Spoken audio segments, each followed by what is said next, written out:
Thanks for tuning in to the 4th episode of our new podcast series, On My Honor. It's the end of the year. We've had a lot of time to discuss over the last couple months about the honor system's history, its importance, and the changes that it's facing today. Before the end of December, though, we have one more episode, and I'm joined by a good friend of mine, Jordan Kach. He's from Virginia, a senior, hoping to be a double general, I understand, and so she's going to have a great perspective to share with us about what Washington Lee means to her, and particularly the honor system, which has driven her and hopefully will continue to drive her for the next several years. So before I introduce Jordan, I do just want to thank you all for listening to this program and remind you that this is the last time where you can support our On My Honor fund for our 7th annual fund. This is a $75,000 match that expires at the end of December, and the support helps go to promote programs like this, initiatives to help preserve the honor system and celebrate Washington and Lee in this period of change that our university is entering into. So thanks so much for tuning in, and please like and share this with your friends and other, alumni, parents, anyone that you think would learn and enjoy this program. So Jordan, I'm going to ask you again the question I keep asking at the start. What brought you to Washington and Lee, and what do you hope, you sort of learn from your 4 years here? Well, first of all, thank you so much for having me here today, Kamron. And I would say I was really drawn to Washington and Lee as a Virginian. First of all, I knew of the school's reputation and really appreciated its history. I also, first time I visited campus, just fell in love with the town of Lexington and how small the campus was. And everyone who I met was extremely friendly. Speaking tradition was still very much alive back in 2022. Yeah, it's maybe declined a little bit today, okay. But yes, that was one of the things that drew me to the school. Mm-hmm. And I would also say I'm on the women's tennis team here, and just everyone I met on the team was very nice, outgoing, and that was really what drew me to the school, as well as the incredible academic opportunities. Yeah. And so it's been 4 years now. If you had to summarize generally, are you happy with coming to W&L? Was that the right choice? I'm sure you had many universities that would have welcomed you. Yes, I would 100% say if I had to do it again, I would pick W&L. I absolutely love the institution. Every single professor I've had has been incredible, and I feel like I've really grown intellectually and have been pushed in a very positive way, and have taken so many great experiences away from being at W&L. And that's another reason why I would like to continue on as a law student at W&L.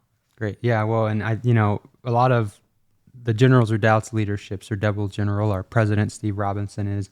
And I think if you talk to double generals, they don't regret that choice, right? It's sort of, it's a decision to want to stay in Lexington for 3 more years after, 4 years, especially nowadays where I think Lexington seems to get smaller and smaller every year. Which I don't mind. I'm a big small town person, so yeah. I like the fact that people at the coffee shop know my name and order. Yeah. I would definitely prefer to stay in Lexington than go to a big city.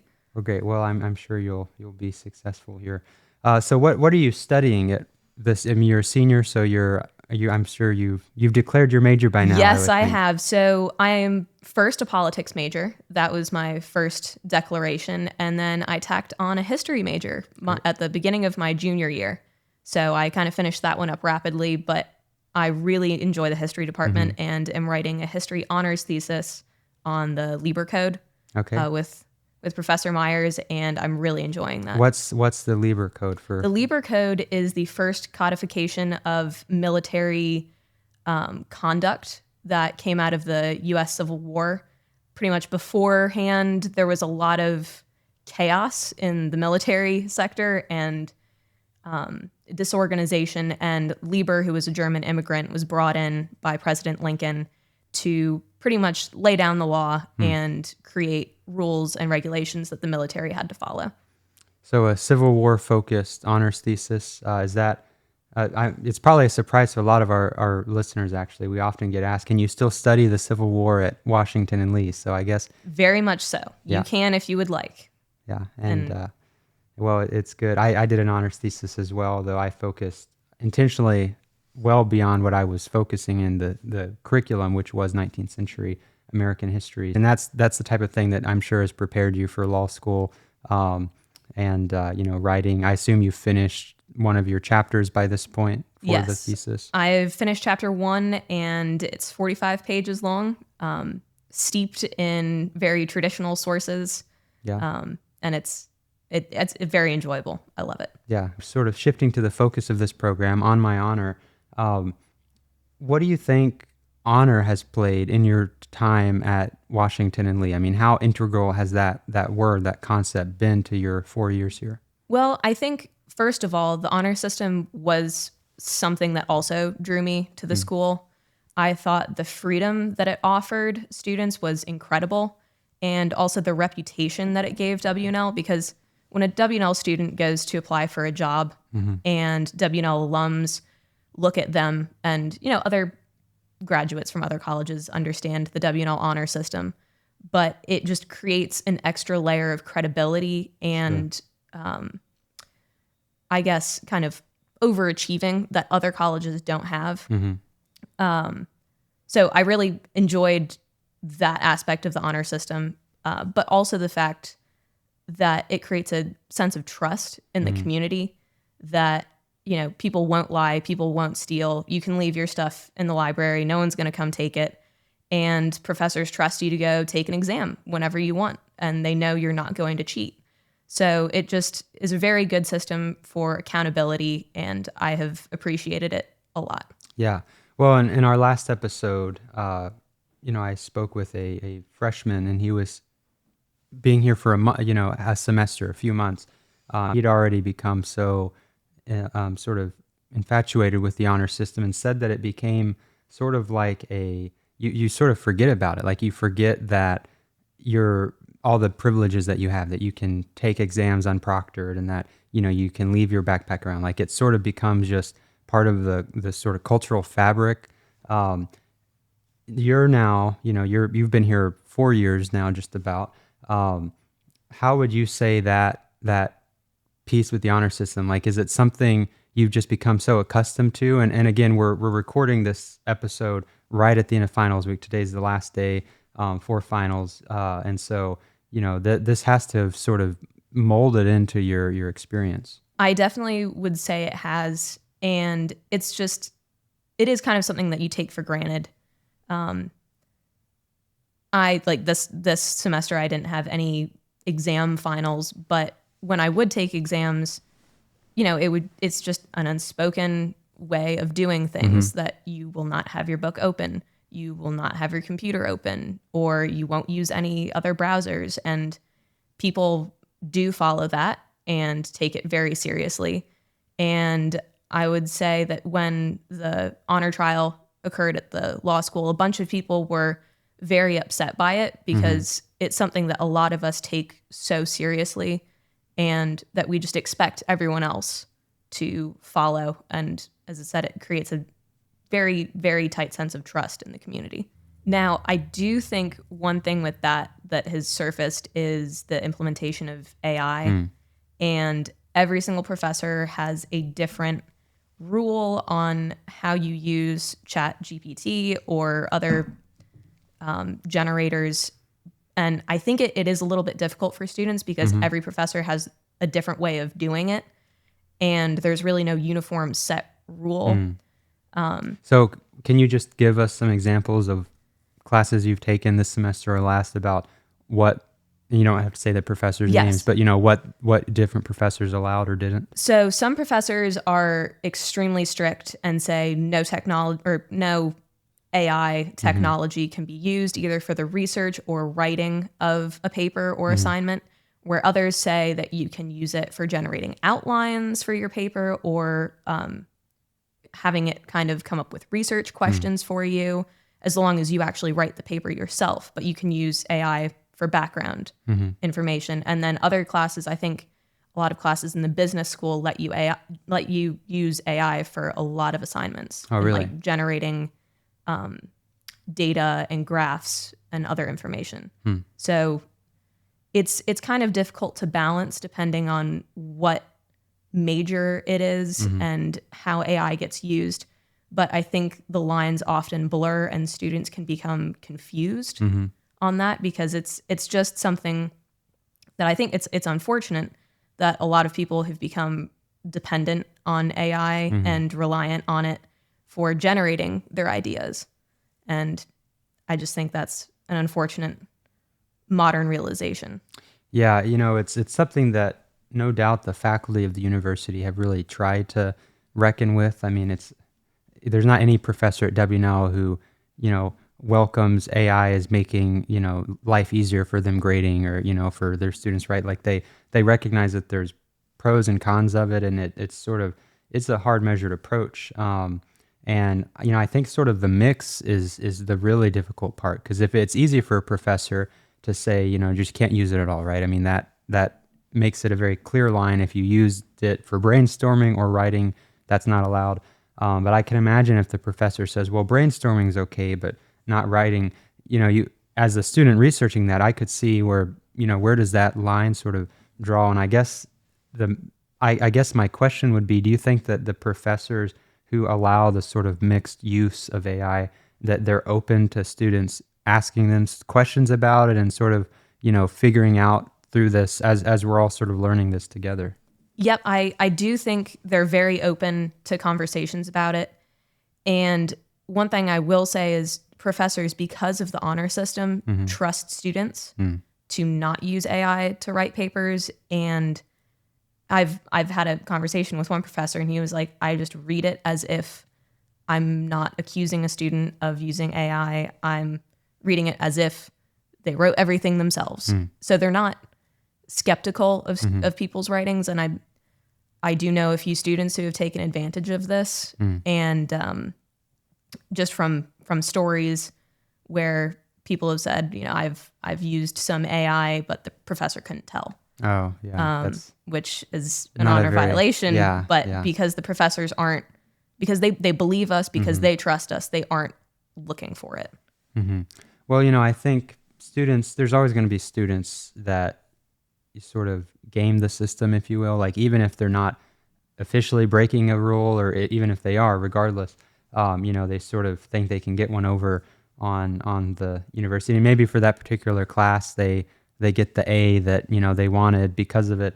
But ultimately, if you're not learning to write these things yourself and research yourself, like as a history major, you're not really going to do very well in that field. And not that most of our students go directly into, history graduate studies or anything, but obviously the skills learned as a history major are very broad. They apply to law students. And so you sort of give yourself a crutch, and you might think you're clever in the moment, but I suspect that those particular students are probably going to, when they get into the real world and they have certain expectations, writing briefs or anything, whatever field they're in, they're going to find that they wish they would have maybe been a little more direct and learned a little more than rely so heavily on AI. Exactly. And that's something that I also think the honor system's really good for, is providing that backbone for students to be accountable and to do the hard work where AI might make it easy. So I think preserving the honor system is really important to set W&L apart from other institutions, to keep us doing that work that others might not be doing. Well, in AI and these discussions, obviously that very closely surrounds the W&L Law School, which, I won't go into the details too much, but, as we've talked about in the past, TGR, and as the Spectator has reported on, there's been, allegations of AI use in, excuse me, there's been allegations of AI use in the law school, and a question of if law students really are as committed to the honor system and the sort of expectations of it. Now, you're hoping to go to the W&L Law School, and I'm sure people that are in the law school or have gone there in the past.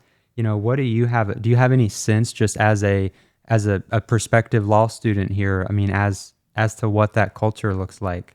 It's very similar to undergrad, where they expect the same things of you.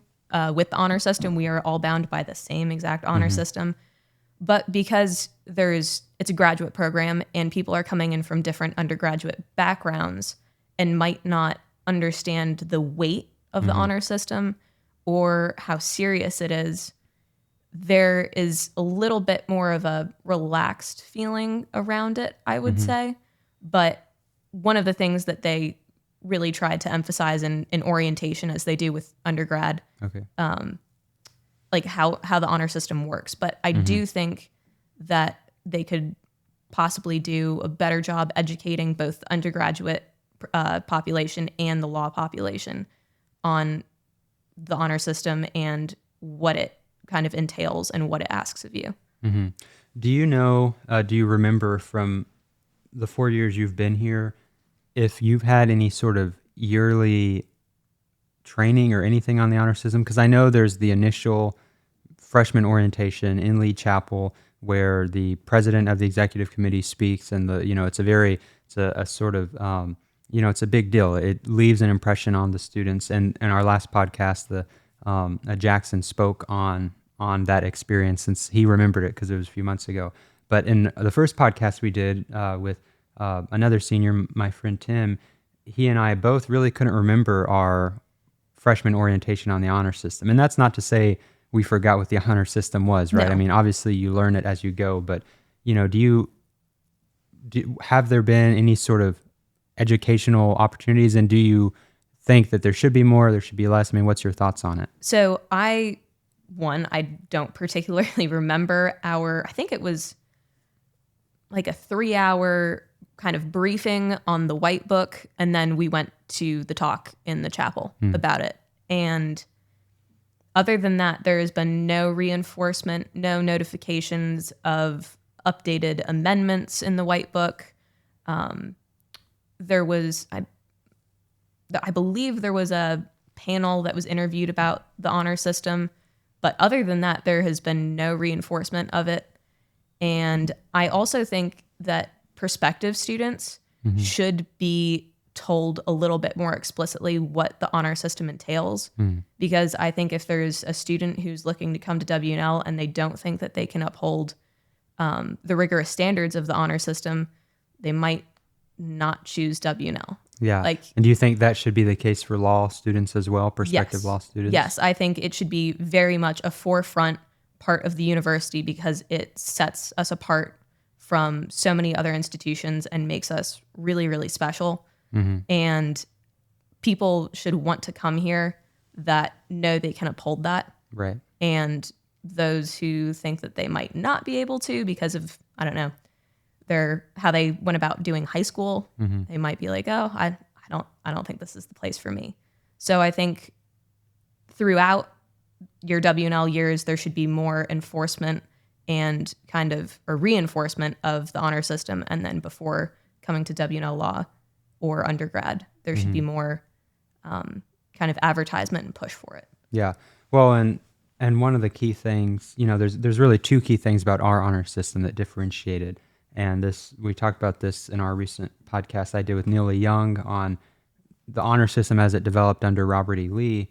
The two things that distinguish us is that it's student ran, so disciplinary matters are handled by students, and that we have the single sanction. And, we're not the only college in the country with the single sanction, but there's fewer and fewer. UVA got rid of theirs, in the last few years. And so the single sanction is sort of a core identity of our honor system. And I don't really know if that is expressed in the sort of admissions programs and tours. And I can't claim to remember what I heard 5 years ago when I visited.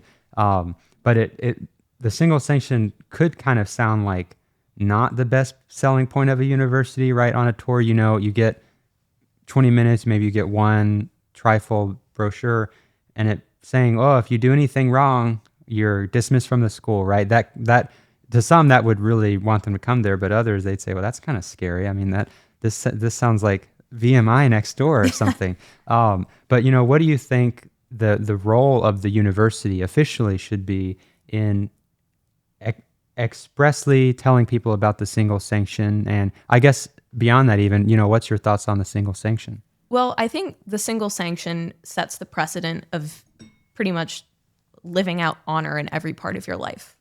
Don't lie, don't steal, don't cheat. And I think if we start making like tiers for certain sanctions, or well, this behavior is tolerated differently than that behavior, then there become a lot of blurred lines. And I think if you can uphold honor in every way as a student, then that makes for the best community possible. And I think, again, would really reinforce the trust that we all have in each other. But from the university standpoint, like with admissions, I think it would just be kind of pushing the idea that, a lot of things are treated the same way, and that we really just try to make the best person possible. Yeah, well, and there's so many ways that people learn about Washington and Lee. The official tour is a fraction. I mean, most students are probably learning the most from just Googling and reading, forums and whatever else. Like how people learn about college today is different from how they would have learned about it 50 years ago. But the honor system is just so important, and particularly for law school. I work with a lot of lawyers, through the Redoubt, and what they've all told me, and alumni a successful alumni that passed through and tore Fancy Hill, the comment is always that the honor system is what sort of gets you jobs in the future, right? I mean, if somebody goes to W&L, I know that they have integrity because they can be trusted. They have been trusted at this institution, and so I'm willing to hire them for my law firm and can give them responsibilities that I'm not going to give to somebody from, XYZ college. And so, I don't really think many people appreciate that enough, especially students, because, students are obviously looking towards the future and what jobs they want to do in what field. But it's really only once you get into the professional world or start sort of looking for the postgraduate, experience that you come to appreciate that connection, that network that's formed there. Yeah, and I definitely think that can be pushed more as like an advertisement for the honor system and why it needs to be kept and reinforced the way that it is now. Certainly. Well, you're the first guest I've had on this program that's a student athlete, and could you talk a little more about that experience and maybe, I don't know how directly it applies, but sort of the culture of honor at W&L as it applies to athletics, and I'm sure there's a lot of, team building and community there. Yes. So funny enough, it actually applies to tennis a lot because in tennis, you call your own lines, you call your own score, and our goal as a team is to be one of the most respected teams in the ODAC, one of the most fair teams in the ODAC, and we really take that to heart every time we step on the court, and we do not cheat.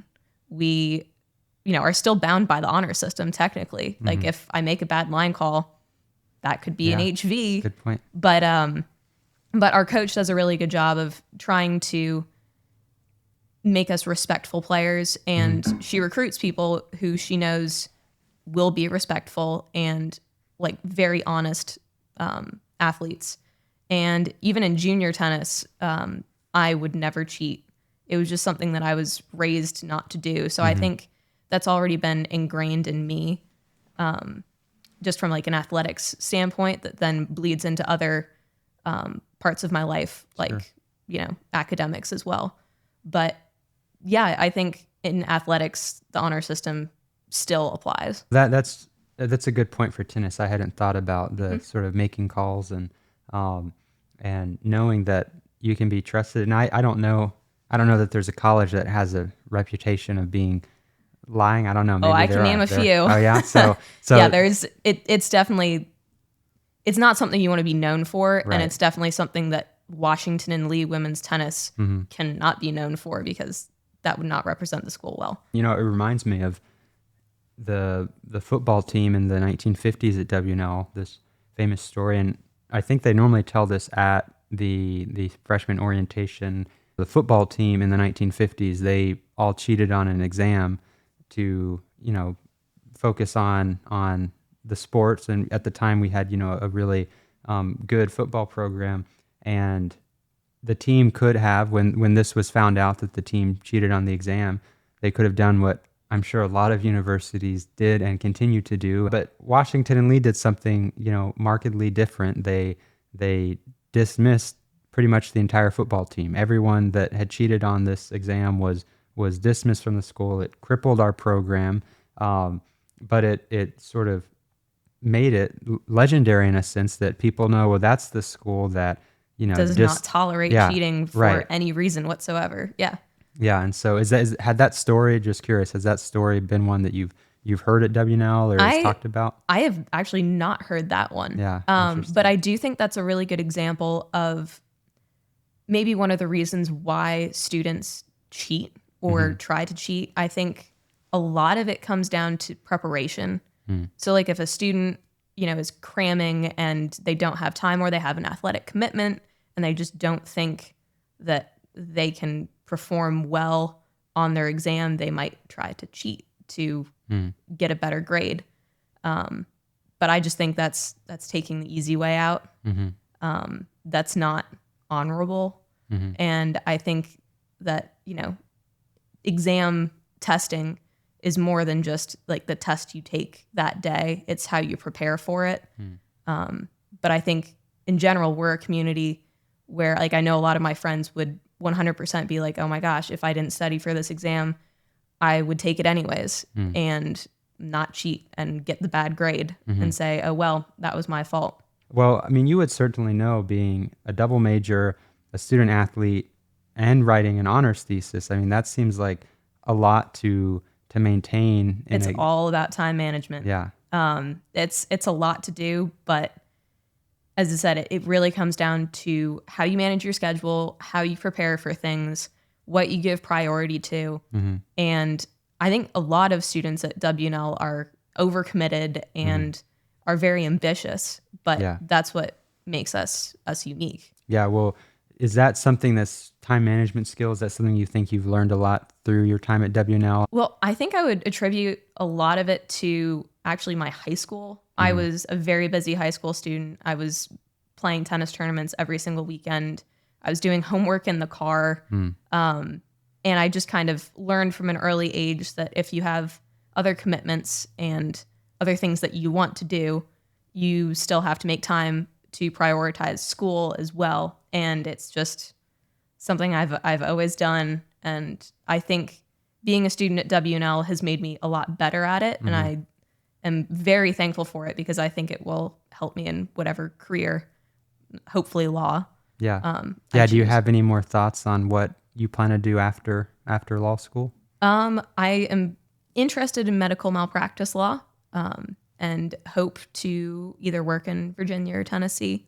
Those are my Well, you hear that, alumni? States. She'll be in maybe 3 years or so. You'll be on the. I will be available on the job market. Unavailable, and she's trustworthy, honorable, can manage a busy schedule. So, well, thank you so much for being here, Jordan. Is there any other departing remarks you have on the honor system or student life that you think should be mentioned? I will just say the honor system, I believe, is a great institution and something that should not be gotten rid of or changed at W&L because of how it sets us apart from other institutions.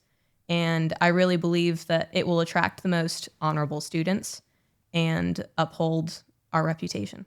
Well, you're a great example of that. Thanks so much, Jordan. And thank you for tuning in today. We hope you had a great Christmas and that you have a happy New Year. And please stay tuned for all of the exciting programs and new initiatives we're starting in 2026. It's going to be a great year. And so thank you again, and go Generals.